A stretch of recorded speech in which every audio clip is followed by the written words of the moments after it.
আসলে জিন যখন একবার কারো উপর ভর করে তাকে তাড়ানো খুব ভারী শক্ত কাজ। তারপরেও সব শুনে যা মনে হচ্ছে ও আসলে একটা জিনের বাচ্চা। না, এখানে জিন থাকার কোনো লক্ষণই দেখতেছি না। আর জিন যদি না থাকে আমি কি করব? তা কি আর করার, ঠিক আছে, তাহলে তোমরা থাকো, আমি গেলাম।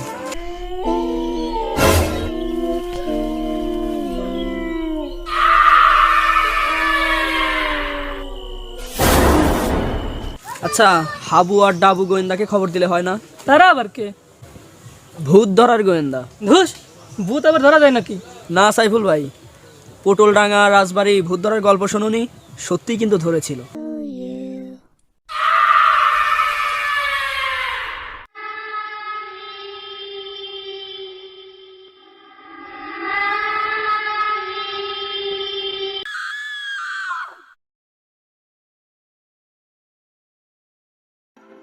অসিনপুর গ্রামে ভূতের উপদ্রব খুব বেড়েছে। বিশেষ করে গ্রাম থেকে গঞ্জে যাওয়া রাস্তার পাশে বড় যে বাঁশ ঝাড়টা আছে, সেখানে একদল বদখত জিন আস্তানা গেড়েছে। রাতের আধারে একা একা কোনো পথচারীকে পেলে নাস্তানা বোধ করে ছাড়ছে। জিন বা ভূতের ভয়ে রাতের বেলা একাকী ও পথ দিয়ে হাঁটা একদম বন্ধ হয়ে গেছে। এদিকে গ্রাম থেকে গঞ্জে যাওয়া আসার ওই একটি মাত্র পথ। আশেপাশের মধ্যে গঞ্জে একটি মাত্র বাজার। প্রয়োজনে অপ্রয়োজনে গ্রামের লোককে বাজারে যেতেই হয়। অপ্রয়োজনে যাওয়া বন্ধ করা যায়, কিন্তু প্রয়োজনে যাওয়া বন্ধ করবে কি করে? কারো বাজার করতে গিয়ে দেরি হয়ে গেছে, তাকে বাড়ি ফিরতেই হবে। কারো বাড়িতে রাত্রিতে হঠাৎ অসুখের বাড়াবাড়ি, তাকে ডাক্তার ডাকতে যেতেই হবে। কারো স্কুলে পুরস্কার বিতরণী, তাকে বাড়ি ফিরতেই হবে। কারো যুক্তি করে বাজারে গিয়েও কি করে যেন বন্ধুর সঙ্গে ছাড়াছাড়ি, তাকেও একাকেই বাড়ি ফিরতেই হবে। আর জিনগুলো ঠিক তখনই ওদের ধরবে। ধরার জন্য জিনগুলো দারুণ এক ফন্দি বের করেছে। কিরকম ফন্দি? বাস ধারে যে কয়েকটা বাস রাস্তার উপর হেলে আছে, জিনগুলো সাদা কাপড় পরে তার উপর বসে থাকতেছে। তে তে তে তে তে খে ফন্দি। ফন্দিটা কি সেইটি তো ক। রহিম, তুই একটু থাম না রে বাবা, আমি বুঝা বলতেছি। এই কয়েকটা বাস তো রাস্তার উপর নুয়ে আছে। আছে। রাস্তা দিয়ে আসতে হলি বাসটা উঁচু করে তুলে নিচু দিয়ে গলে আসতে হবে, নয় নিচের দিকে চেপে ধরে ডিঙিয়ে আসতে হবে। হবে তো, এত ফন্দির কি হলো? নিচু হয়ে গলে আসতে গেলে পেতনিগুলো বাসের উপর চড়ে চেপে ধরতেছে, আবার বাসের উপর দিয়ে ডিঙিয়ে আসতে গেলে বাস সময় চ্যাংদোলা করে ধপাস করে ফেলে দিচ্ছে। না, এটা হলে তো ভারী বিপদের কথা। তা না হলে আপনার কাছে এসেছে কেন? আপনি এই ভূতগুলোকে তাড়ানোর একটা ব্যবস্থা করে দিন। আসলে জিন যখন একবার কারো উপর ভর করে তাকে তাড়ানো খুব ভারী শক্ত কাজ। তারপরেও সব শুনে যা মনে হচ্ছে ও আসলে একটা জিনের বাচ্চা। মনিরের বউটাকে জিনে কিভাবে মারলো তোমাদের মনে নেই? তারপর জিনটা বেলগাছটা আশ্রয় করেছিল, তো মনির ওই বেলগাছটাও কেটে ফেললো। এখন মনে হচ্ছে আশ্রয়যুক্ত হয়ে ওটা ওই বাঁশঝাড়েই আশ্রয় নিয়েছে। তা তোমরা সবাই মিলে মনিরকে ভালোভাবে বলো, কোনো ভালো হুজুরকে ডেকে এনে পবিত্র কোরআনের আলোকে জিনটাকে ভালোভাবে বিদায় করুক, তাহলেই সব কিছু স্বাভাবিক হবে, কুপ্রভাবও কেটে যাবে।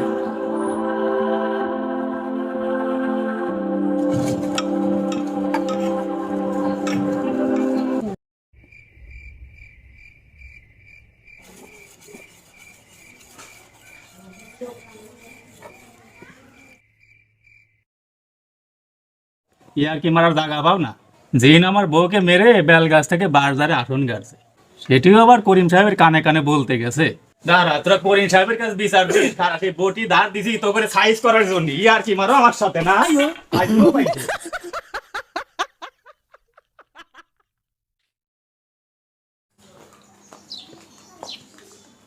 কি ব্যাপার, আজকে আবার তোরা হন্তদন্ত কোথা থেকে আসতেছিস? ভূতে টুতে তাড়া করলো নাকি? মনির ভাইয়ের কাছে গেলাম, সে তো উল্টা আমাকে বটি দিয়ে দিল দাবার। এই যে এই জন্যই তা তাই তুই থাম, আমি করছি, এই জন্য আপনার কাছে আইছি। ওই মনির চ্যাংরাটা সারা জীবনে রক চাটাই রয়ে গেল। ওর বউকে ভূতে মারলো, এখন সারা গ্রাম শুদ্ধ লোকের হয়রানি। সেটা তো বুঝলাম, কিন্তু এখন এর বিহিত কি হবে? আমার সিদ্ধান্ত আমি জানাইছি, এখন মনির যদি না করে তোমরা করবে। আচ্ছা ঠিক আছে, গ্রামের কিছু লোকজন নিয়ে আমরা ব্যাপারটা দেখতেছি। আচ্ছা করিম সাহেব, তাহলে আমি আজকের মতন আসি। আচ্ছা যা। করিম সাহেবের নির্দেশ মতো এক হুজুর ডেকে আনলো তারা। হুজুর আসলো, এসে জায়গাটা পরিদর্শন করলো, তারপর তাদেরকে বলল,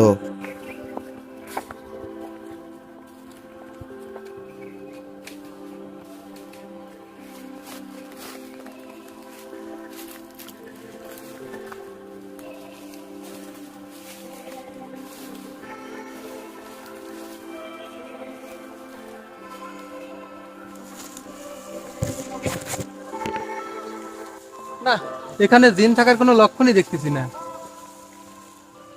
আর জিন যদি না থাকে আমি কি করব? তা কি আর করার, ঠিক আছে, তাহলে তোমরা থাকো, আমি গেলাম। এই বলে কোনো কিছু না করেই হুজুর চলে গেল। তারাও কোনো উপান্তর না দেখে তখন তারা সবাই স্থান পরিবর্তন করলো, কিন্তু ভূতের উপদ্রব কমলো না। জিনগুলোর উৎসাহ যেন আরও বেড়ে গেল। আগে শুধু আধার রাতে হতো, এখন জ্যোৎস্না রাতেও হচ্ছে। পটলা সেদিন বাজারে পুতুল বিক্রি করতে গিয়েছিল। পুতুল বিক্রি হতে রাত হয়।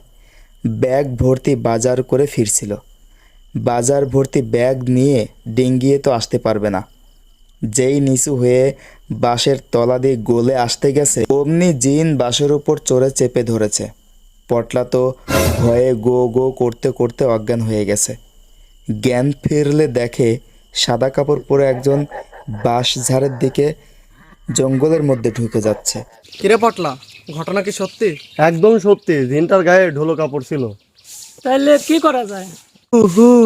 হুজুর, করিম সাহেবের কথা মতো একবার হুজুর ডেকে নিয়ে আইছিলাম, সে তো কিছু করে পারলো না। তারপরেও যখন সবাই বলতেছে আবার আর একবার ডেকে নিয়ে সেরকম তুমি যাও তো একটু। আচ্ছা। রতন গিয়ে সেই হুজুরকে আবার ডেকে নিয়ে এলো। হুজুর এবার ভাবলেন কিছু একটা করতে হবে। বাঁশঝাড়ের পাশে রাস্তার উপর বসে পড়লেন। বাচ্চা ছেলেমেয়েরা ঘিরে ধরল এবং হুজুরের কাছে জানতে চাইল ভূত কেমন। হুজুর বলল, ভূত পেতনি বলে কিছু নাই বাবা সকল, ওনারা সব জিন জাতি। পৃথিবীতে আমাদের যেমন সৃষ্টি হয়েছে তেমনি ওদেরও সৃষ্টি হয়েছে। মনে হচ্ছে কোনো জিনের দল এখানে আস্তানা গাড়িছে। সেদিন হয়তো আমার ধারণা ভুল ছিল। তাহলে কি হবে? আমি এমন দোয়া পড়বো সবাই বলাবে। কিন্তু আপনি চলে গেলে তো সব আবার আসবে।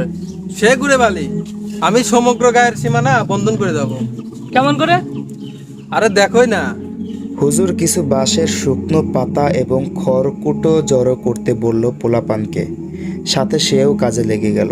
তারপর কিছু বাঁশের শুকনো পাতা এবং খড়কুটো জড়ো করে আগুন জ্বালালো। সঙ্গে সঙ্গে চোখ বন্ধ করে বিড়বিড় করতে থাকলো। হাত দোলাতে দোলাতে বাঁশঝাড়ের দিকে ধোঁয়া দিতে লাগলো।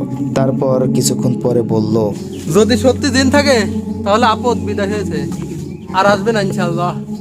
হুজুর, তাহলে আপনাকে অসংখ্য ধন্যবাদ এই জিন তাড়ানোর জন্য। আচ্ছা তাহলে চলো সবাই আসি, হয়তো এখন থেকে আর দিনের খপ্পরে কেউ পড়বে না। আসো হুজুর, চলেন তাহলে যাই। রতন সাইফুলরা খুব খুশি হয়ে হুজুরকে বিদায় করলো, কিন্তু জিনগুলোকে বিদায় করতে পারলো না। ওগুলোর উৎসাহ যেন আরও বেড়ে গেল। সাজের বেলাতেই দাপাদাপি শুরু করে দিল। মতিন মহাজনের ঘর থেকে ফিরছিল। সবে সন্ধ্যা হয়েছে, গায়ের সীমানাও বন্ধ করা হয়েছে, আর সবে আধার হয়েছে। মতিন একটু নিশ্চিন্ত মনেই আসছিল, যেই না বাসটা ডিঙানোর জন্য পা বাড়িয়েছে,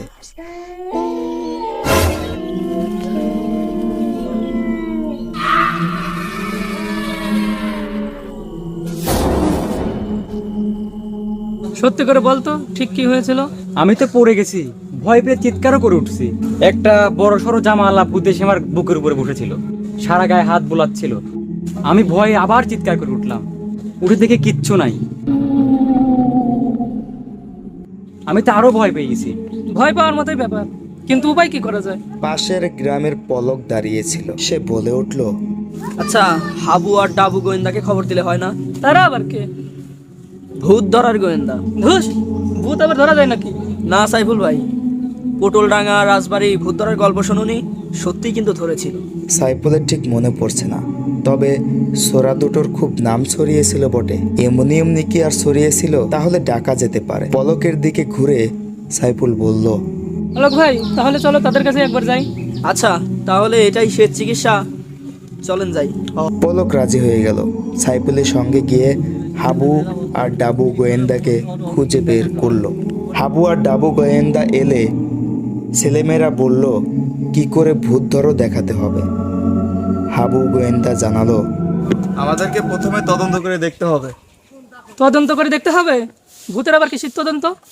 দেখুন, আমরা তো কোনো কিছু গোপনে করতেছি না, আমরা তো যা করতেছি আপনাদের সামনাসামনি করতেছি, সব খুললাম। তবে এখন কোনো প্রশ্ন করা যাবে না, ঠিক আছে? ঠিক আছে। তাহলে আমরা প্রথমে এমন কয়েকজনের সাথে কথা বলতে চাই যারা ভূতের সাথে হেনস্থা হয়েছে। এমন কেউ কি এখানে আছেন? এখানে অনেকেই আছে। এই পটলা, তুই যা তোর সাথে ঘটে যাওয়া ঘটনাগুলো বলতো। আসুন, এখানে এসে বলুন আপনার সাথে কি কি ঘটছিল।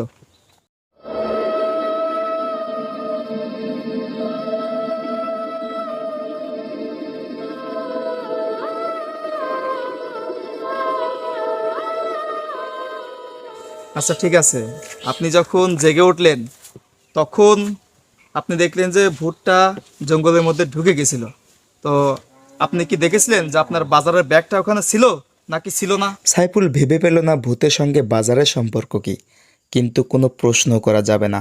সাইফুল চুপ করে দাঁড়িয়ে থাকলো। ভূতের হাত থেকে যে প্রাণটা বেঁচেছে, তখন সেইটাই তো বড় কথা। বাজারের কথা কে ভেবেছে? না গোয়েন্দা বাবু, ছিল না। ছিল না? আচ্ছা, আর কেউ আছে? আর কেউ আছে? এই মতিন, তুই যা তোর কাহিনীগুলো খুলে বল। যা যা হয়েছিল যা সেদিন হয়েছে বলো। আমাদেরকে খুলে বলো।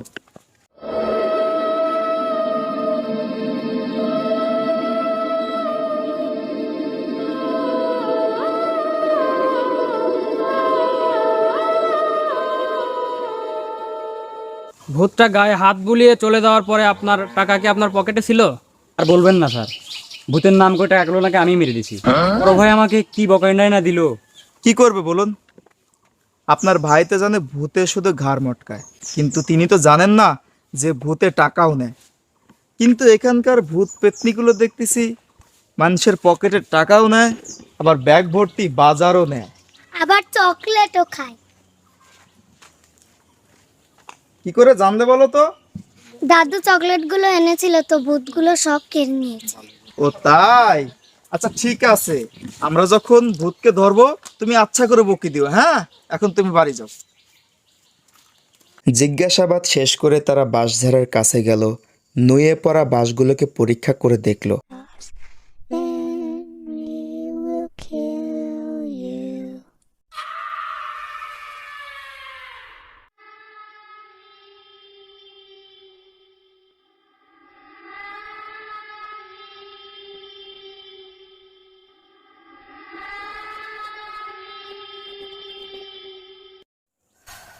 আমরা মোটামুটি সব চেক করলাম, কিছু বোঝা গেল না।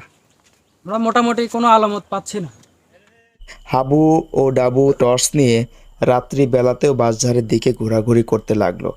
কয়েকদিন আর কেউ ভূতের হাতে পড়েনি। তা সে তো কাছে অন্য লোক থাকলেও ভূত আসে না।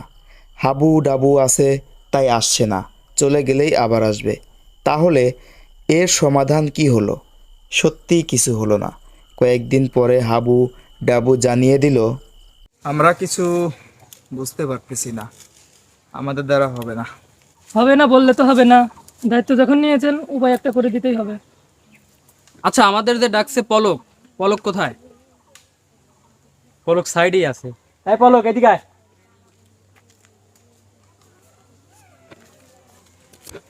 এখন কথা হচ্ছে, দেখুন আমরা এই কয়েকদিন অনেক রিসার্চ করেছি এই বাঁশঝাড় নিয়ে, আমরা তেমন কোনো আলামত পাইনি, সুতরাং আমাদের দ্বারা এটা হবে না। তো আমরা চলে যাচ্ছি। আপনারাও অন্তত আর একবার চেষ্টা করে দেখতে পারতেন। না না ভাই, এটা আমাদের দ্বারা সম্ভব না, এখন আমাদের যেতেই হবে, আমাদের অন্য কাজ আছে। এই ডাবু চল। আচ্ছা। হাবু ডাবু রাজি হলো না, গা ছেড়ে চলে গেল। পরে রাতে মণ্ডলদের নয়ন ভূতের হাতে নাকাল হলো। তারপরে রাতে হই হই চিৎকারে প্রায় সবাই বাঁশঝাড়ের দিকে ছুটল। গিয়ে দেখে সাদা জুব্বা পরা ভূতকে বাঁশের সঙ্গে হাবু দড়ি দিয়ে বাঁধছে, আর ডাবুর বাঁ হাতের কবজি দিয়ে ফিনকি দিয়ে রক্ত ছুটছে। ডান হাত দিয়ে সেটা বন্ধ করার চেষ্টা করছে। লোকজন জড়ো হতেই হাবু গোয়েন্দা বলল, এই হচ্ছে আপনাদের বাজারের ভূত। সঙ্গে আরো একটা ছিল, পালিয়ে গেছে। তবে একটা যখন ধরা পড়েছে, ওটাও ধরা পড়বে। ডাবু গিয়ে একটানে তার মুখ থেকে মুখোশটা খুলে দিল। সবাই দেখল বেশভূত আর কেউ নয়, হটপাড়ার কালুচোর। সবাই একসঙ্গে পাইকারি ভাবে এমন কিল চর ঘুষি মারতে লাগলো যে কালুচোরের এখন তখন অবস্থা। মতিনের রাগটা যেন আর সবার চেয়ে অনেক বেশি। এই ভূত চোরের জন্যই তাকে অনেক গঞ্জনা সহ্য করতে হয়েছে। সে একই সঙ্গে হাত এবং মুখ চালাতে লাগলো। দেখুন, এভাবে যদি আর কিছুক্ষণ মারেন তাহলে কিন্তু ও সত্যি সত্যি পটল তুলবে। আর পটল তুললে ওর সাথে আর কে ছিল সেটা জানা সম্ভব হবে না। তার চেয়ে ভালো আমাদের সেটা জানা দরকার। এর চেয়ে পুলিশকে খবর দিন। বেটাকে পু পু পু পুলিশে দাও। না, ওকে আগে গায়ে নিয়ে চল। আগে হাতের সুখ করে আচ্ছা করে পিটাবো, তারপরে পুলিশে দেবো। সবাই সাইফুলের কথা সায় দিল। কোমরে দড়ি বাঁধা কালচোরকে গায়ের দিকে টানতে টানতে নিয়ে গেল।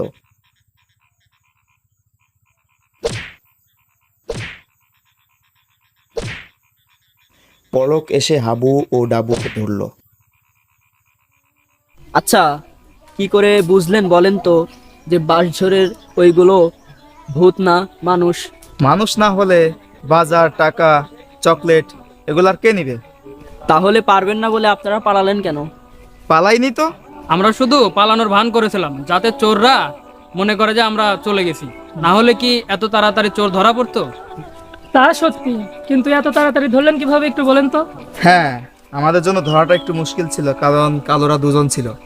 কারণ একজনে দুজনের সাথে মারামারি করা যায়, কিন্তু দুজনকে আটকে রাখা যায় না। তাহলে ধরলেন কিভাবে? আমরাও দুজন ছিলাম। আপনারা যে বললেন একা না থাকলে ধরে না। হ্যাঁ, সামনে আমি একাই ছিলাম। ওরা যাতে দেখতে না পায় হাবু দূরত্ব বজায় রাখছিল। তা ওনাকে খবর দিলেন কিভাবে? হ্যাঁ, খবর দেওয়া তো অতি সহজ। আমাদের কাছে ডিভাইস আছে না, ডিভাইসের মাধ্যমে খবর দিচ্ছি। Wireless device. যেই ভূত আমাকে ধরেছে, আমি ভূত বলে ভূতকে জড়িয়ে ধরেছি। ধরা পড়ে গেছে বুঝতে পেরে ভূতটা পালানোর জন্য আমার হাতে ছুরি বসিয়ে দিয়েছে। অন্য ভূতটাও ছুটে আসতেছিল, কিন্তু ততক্ষণে সাইকেলে চড়ে হাবু পৌঁছে গেছে। হাবু এসে হাত মোটকে ছুরিটা কেড়ে নিল। অন্য ভূতটা বেগতিক দেখে বেপাত্তা হয়ে গেছে। কি বুদ্ধি আপনাদের! আপনাদের দলে আমাকে নেবেন? নেব, আর না হলে আপনাদের এমন একটি দল করে দেব। কিন্তু তার জন্য আমাদের বেঁচে থাকতে হবে। এরকম রক্ত ঝরলে আমরা বেশিক্ষণ বাঁচবো না। পলকের খেয়াল হলো সত্যি তো, ডাবুর হাত দিয়ে এখনো রক্ত পড়ছে। সে হাসপাতালে নিয়ে যাওয়ার জন্য তার হাত ধরল।